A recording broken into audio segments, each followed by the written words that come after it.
Continuamos con las lesiones neoplásicas del riñón. Las neoplasias renales, como sabemos, tienen origen en distintos componentes del tejido.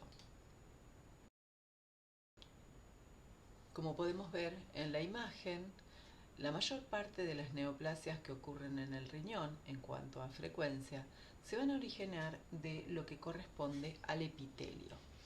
Y como ustedes pueden ver en la imagen, muchas de ellas, sobre todo lo que es el carcinoma renal, se va a originar de lo que son los túbulos contorneados proximales, el epitelio de estos túbulos. Fíjense que tienen el glomérulo, la proximidad de estos túbulos, sobre todo lo ubicamos a nivel de la corteza, ¿no es cierto?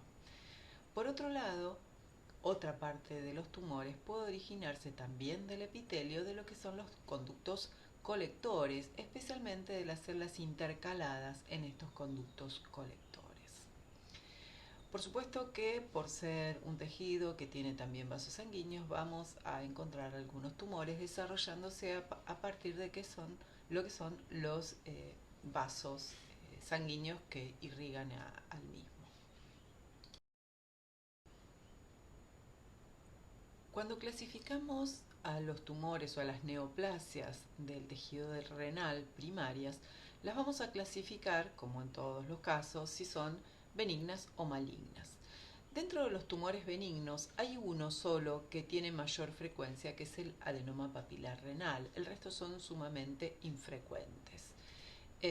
Dentro de los benignos entonces tenemos el adenoma papilar renal, el oncocitoma, el fibroma medular, el angiomiolipoma y el nefroma mesoblástico. Dentro del grupo de los tumores malignos tenemos dos grandes divisiones. Aquellos que ocurren en el niño, que es el nefroblastoma o tumor de Wilms, y aquellos que ocurren en el adulto, el carcinoma de células renales con sus diversas variantes, la más frecuente de ellas las de células claras, pero las demás también pueden ocurrir, y la posibilidad de que ocurra un carcinoma urotelial, porque recordemos que hay urotelio revistiendo todo lo que es pelvis y cálices.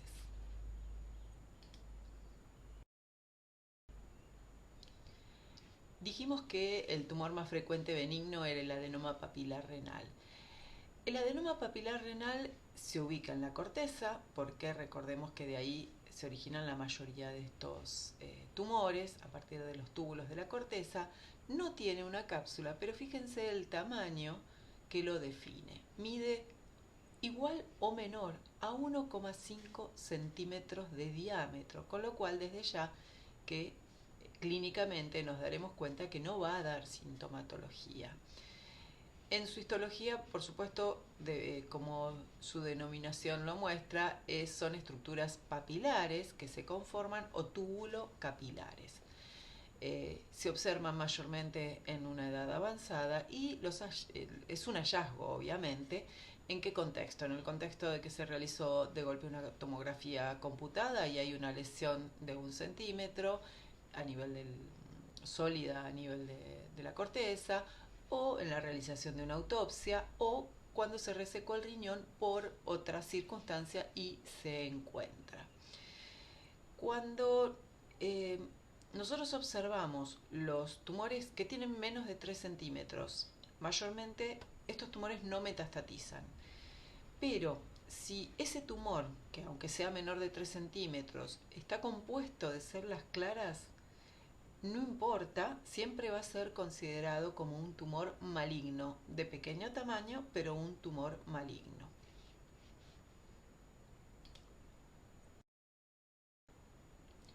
Otro de los tumores benignos, un poco menos frecuente, es el oncocitoma.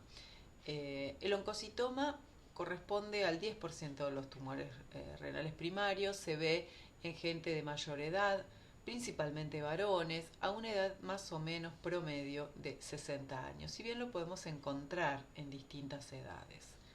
Su origen, como hoy decíamos, estaba en las células intercaladas de los conductos colectores y su ubicación es cortical.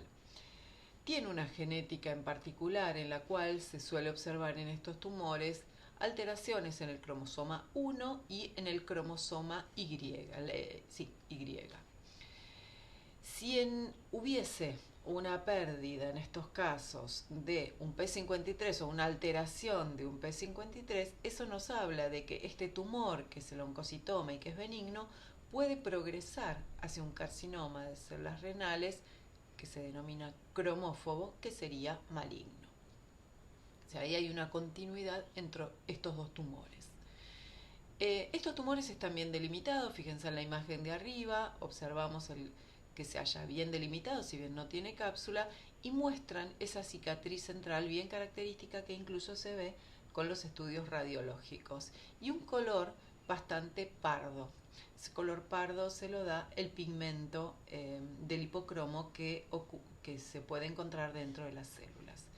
En la histología, fíjense que se conforma por células de tipo epitelial con abundante citoplasma. El citoplasma es acidófilo y a veces es granular, un núcleo redondo sin atipía, y cuando lo miramos al microscopio electrónico, esos citoplasmas tan abundantes y tan acidófilos están compuestos por muchísimas mitocondrias. Gran cantidad de mitocondrias, y eso es lo que le da la forma a la célula. Y el pigmento lipocromo, que es lo que le da el color después al tumor.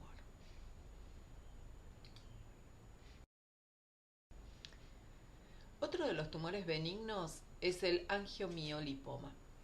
El angiomiolipoma no es un tumor frecuente, es raro, se da acá sí predominantemente en mujeres de edad media, y como el nombre lo dice, está compuesto por vasos, vasos que son en realidad dismórficos, músculo liso y tejido adiposo. Este tumor se origina en una célula perivascular, en un pericito, y muchas veces se lo llama PCOMAS. Este tumor, cuando se encuentra, lo primero que se estudia es si el paciente o la paciente no tiene una esclerosis tuberosa, porque este síndrome está asociado con la presencia del tumor. Es mucho más frecuente en el síndrome que en forma esporádica. Se haya circunscripto, no se haya encapsulado, como vemos en la imagen. Ahí vemos el riñón, la lesión, con gran hemorragia, zonas amarillas y zonas blancas, un poco reflejando los tres componentes. Puede complicarse por hemorragia, sobre todo, como se ve acá, hemorragia perirrenal, que es una de las complicaciones que lo pueden llevar a veces a la muerte, y puede llegar a transformarse hacia un sarcoma. Ustedes ven en la imagen histológica componentes de vasos medio irregulares, dismórficos, componente de células fusocelulares, que son las musculares lisas, y células adiposas, componentes del tejido adiposo.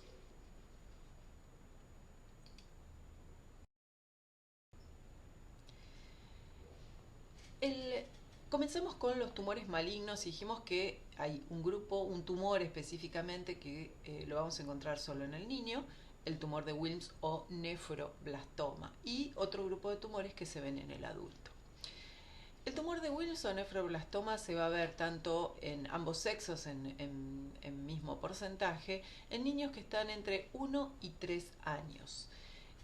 Hay diferencias en cuanto a la incidencia geográfica, y se ha visto que es mucho más frecuente en África y menos frecuente en Oriente. Muchos de ellos están asociados a síndromes genéticos. Estos síndromes genéticos, como ven los nombres ahí, corresponden a el síndrome WAGR. Ese significa tumor de Wilms, aniridia, anomalías geniturinarias y retardo mental. En este síndrome hay una deleción que está específicamente en el cromosoma 11, en el brazo pequeño, en el sitio 13, y ahí es donde se encuentra el gen WT1, que es uno de los asociados al tumor de Wilms. El otro síndrome que podemos ver asociado es este síndrome de Dennis-Drash. Este síndrome de Dennis-Drash se compone de tumor de Wilms, esclerosis mesangial glomerular y desórdenes intersexuales. Y el síndrome de Beckwith-Wiedemann, que se compone de tumor de Wilms, gigantismo o hemihipertrofia del cuerpo, visceromegalias y macroglosia. En Un 5 a un 10% pueden ser múltiples y bilaterales, si bien la mayoría de las veces son únicos. Su origen ocurre en restos nefrogénicos y en realidad cuando se plantea qué tipo de neoplasia es, se plantea como una neoplasia que es embrionaria, que en realidad se está desarrollando sobre digamos, un resto abortivo o alterado. Empieza de a poquito a desarrollarse, por lo que se sabe, desde la embriogénesis renal. Y este foco, digamos, es el que va a dar origen luego a este tumor. Las alteraciones genéticas que podemos ver tienen que ver con alteraciones genéticas que afectan lo que es el desarrollo embrionológico del tracto genitourinario. Estas son el cromosoma 11, brazo pequeño, el sector 13, donde está el WT1, y el cromosoma 11, brazo pequeño, sector 15, donde está el WT2. Estos tumores o estos pacientes llegan a la consulta porque lo trae la madre, porque detecta una masa abdominal. Es lo más frecuente de todo. Más raramente se presentan con dolores abdominales, hematuria, hipertensión arterial o anemia. Como vemos en la imagen, el tumor de Wilms en general se presenta como un único nódulo de gran tamaño. Miren el tamaño renal acá abajo que queda a la mitad y el tamaño de lo que es el tumor. Bien delimitado, de color blanco grisáceo y muy friable, y que se compone por áreas quísticas. Histológicamente, lo característica es que tenga tres componentes. El componente blastemal, que son las células pequeñas en nidos y cordones, como ustedes están viendo estos sectores más sólidos. El componente del epitelio, que es lo que forma los túbulos, papilas y a veces estructuras medio glomeruloides. Y el componente del estroma, que es el que ven en el fondo, que es hipocelular y puede haber células tipo rhabdomioblastos, o sea, células que originan el músculo esquelético. Esos son los rhabdomioblastos. En cuanto, en cuanto a la sobrevida, la evolución de este tumor, en general tiene una sobrevida del 90%, por supuesto con tratamiento. Los elementos que indican un mal pronóstico son si histológicamente encontramos mucha anaplasia citológica, si hay mutación del P53, del MICN o ganancia del 1P, eso altera la evolución del tumor.